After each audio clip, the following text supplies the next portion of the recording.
Direction থেকে যে কোশ্চেনটি রয়েছে দেখো, এ দক্ষিণ দিকে 2 কিলোমিটার হাঁটার পর ডান দিকে ঘোরে।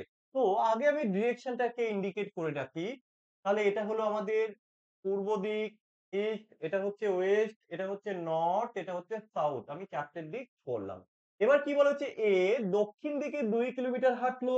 তাহলে এ দক্ষিণ দিকে, দেখো এই হাঁটাটা কিন্তু শুরু করবে কেন্দ্রবিন্দু থেকে। তো দক্ষিণ দিকে 2 কিলোমিটার, তো এই নিচের দিকে, এই যে দক্ষিণ দিকে 2 কিলোমিটার, এইভাবে একটা তীর দিকে দিয়ে দেবে। এই তীর হচ্ছে কি তোমার ফেস, এবং এই দুটো হচ্ছে তোমার হাত। তাহলে তুমি বুঝতে পারবে লেফট না রাইটটা। তাহলে কত কিলোমিটার আসলো না, 2 কিলোমিটার। এই যে লিখে নিলাম 2 কিলোমিটার। এরপরে কি বলা হলো, ডান দিকে ঘুরলো। তাহলে দেখো এই দিকে যখন আসছে, এটা হচ্ছে তার লেফট, এটা হচ্ছে লেফট, এটা হচ্ছে তার রাইট। ওকে, যদি তাই হয় এবার কি করলো, ঘুরলো এবং 5 কিলোমিটার হাঁটলো। তাহলে সে এইদিকে এসে 5 কিলোমিটার হাঁটলো, এই যে 5 কিলোমিটার। ওকে, এরপর কি বলা হয়েছে, এরপরে বাঁদিকে ঘুরে 3 কিলোমিটার হাঁটলো, এবার সে বাঁদিকে যাবে। এই দেখো এইদিকে যখন যাচ্ছে, এটা হচ্ছে তার লেফট, এটা হচ্ছে তার রাইট। বাঁ দিকে 3 কিলোমিটার, তাহলে এবার বাঁ দিক বলতে সাউথের দিকে যাবে। এই যে সাউথের দিকে কতটা না, 3 কিলোমিটার।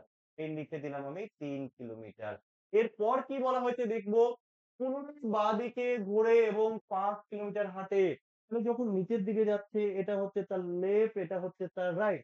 আর বাঁ দিকে 5 কিলোমিটার, তাহলে সে কোথায় যাবে, সে ইস্টের দিকে যাবে 5। যেহেতু আমার এখানে আগে 5 কিলোমিটার নেওয়া আছে, আমি এই অবধি নিতে পারবো 5 কিলোমিটার। এটাই হচ্ছে 5, কারণ এখানে এটা 5, এটাও 5। এখন সেই জায়গাটায় রয়েছে। এবার কি বলা হয়েছে, এ তার যাত্রা শুরুর জায়গা থেকে এখন কোন দিকে রয়েছে। এ তো এখন এখানটায় রয়েছে, তাই না? কিন্তু এ যাত্রা কোথা থেকে শুরু করেছে, দেখো এখানটায় রয়েছে। যাত্রা শুরু করেছিল এই জায়গা থেকে। তাহলে এই জায়গার রেসপেক্টে সে এখন কোন দিকে আছে? এটা তো আমাদের সাউথ, দক্ষিণ দিকে। তো এখানে অপশন এ হয়ে যাবে সঠিক উত্তর। আশা রাখি সবাই বুঝতে পেরেছো।